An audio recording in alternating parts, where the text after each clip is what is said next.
चलिए आज हम पढ़ेंगे profit and loss. Profit PROFIT profit and LOSS loss. जब आप प्रॉफिट सुनते हैं तो हमें याद आता है प्रॉफिट यानी कि हमें किसी चीज में लाभ होता है। कोई चीज हम जब कोई सामान खरीदते हैं और उस सामान को उससे अधिक दाम में बेचते हैं तो उसे क्या बोलते हैं? प्रॉफिट। हमारे आए दिन रोज के मर्रा के सामानों में हम देखते हैं कि कभी हमें प्रॉफिट होता है और कभी हमें लॉस होता है। लॉस का मतलब होता है नुकसान। लॉस का मतलब क्या होता है? नुकसान। तो ये प्रॉफिट और लॉस, ये प्रॉफिट लॉस होता कब है? प्रॉफिट कब होता है और लॉस कब होता है? तो अक्सर हम देखते हैं कि जब हम जो जिन घरों में शॉप होते हैं, मतलब जिन घरों में दुकान होते हैं, तो उनके यहाँ सामान खरीद के आता है और वो फिर वो सामान को बेचते हैं।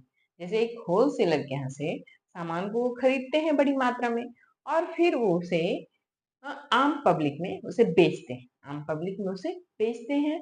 तो जब वो बेचते हैं तो उसमें उन्हें जब होलसेलर से जो सामान खरीदते हैं तो उन्हें थोड़े से कम प्राइस में मिलते हैं और जैसे ही वो खुले खुले रूप में बेचते हैं तो उन्हें उनके जो प्राइस होते हैं वो वन वन थिंग्स बेचते हैं। तो जब उसके प्राइस वे ज्यादा होते हैं तो उसमें क्या होता है? उन्हें प्रॉफिट होता है।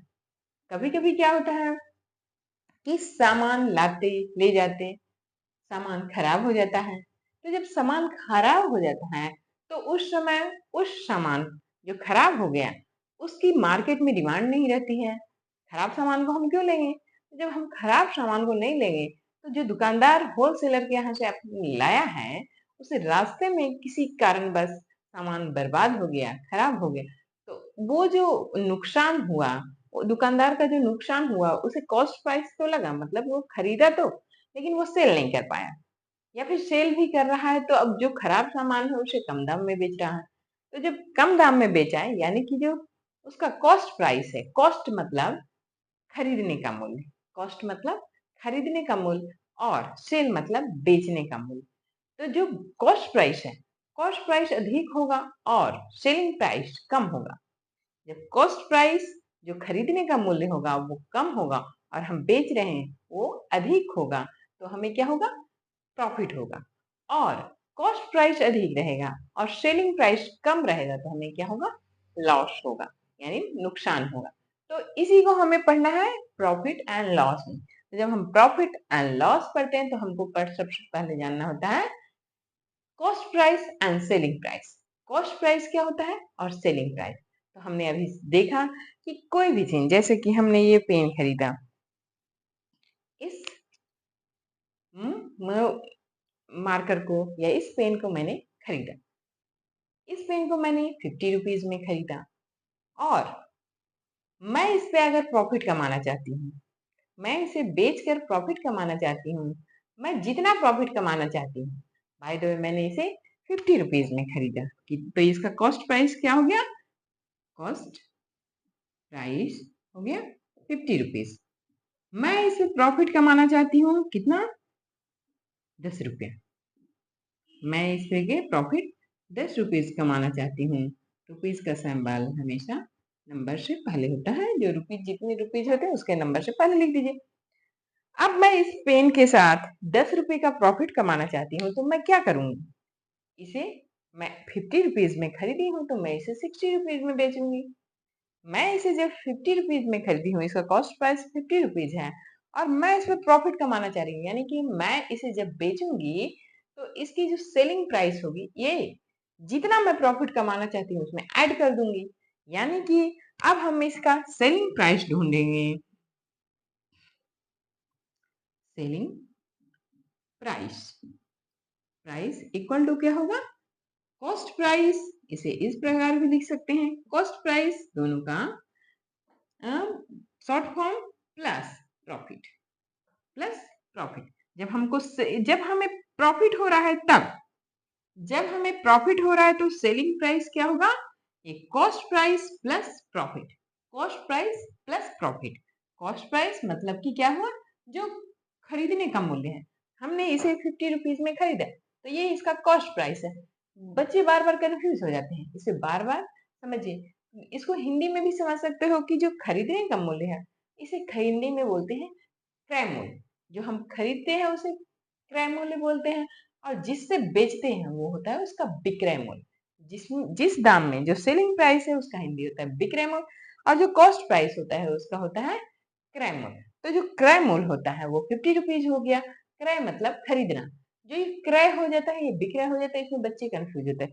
कॉस्ट प्राइस हो जाता है, सेलिंग प्राइस हो जाता है, तो बच्चे कंफ्यूज होते हैं। इसे बोलिए इतना में परचेज किया और इतना में बेच दिया, सेल कर दिया, तो ठीक है।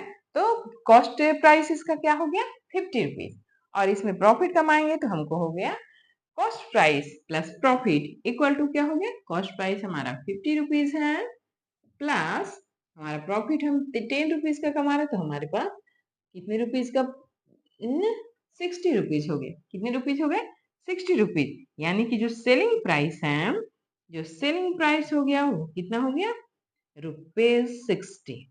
कितना हुआ 60 रुपीज।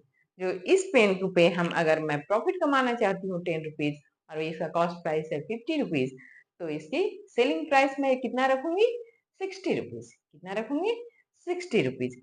चलिए अब इसका दूसरा एग्जाम्पल देते हैं। अभी हमने प्रॉफिट कमाया था, अब देखिए इसी में हम इसकी कॉस्ट प्राइस है 50 रुपीज। कितनी रुपीज है 50 रुपीज। इस पेन की को मैंने खरीदा है 50 रुपीज में।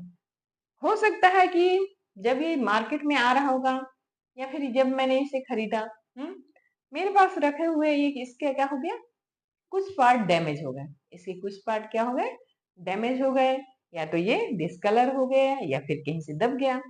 जब सामान की क्वालिटी खराब हो जाती है या फिर सामान की डिमांड मार्केट में कम हो जाती है, सामान जैसे इसका इससे सस्ता कोई ऐसा ही पेन आ जाएगा, तो इसकी वैल्यू क्या हो जाती घट जाएगी।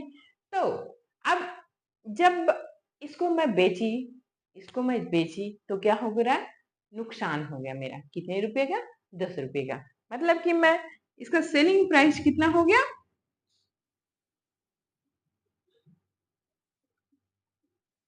सेलिंग प्राइस हो गया, इसे 40 रुपीज में ही बेच पाई।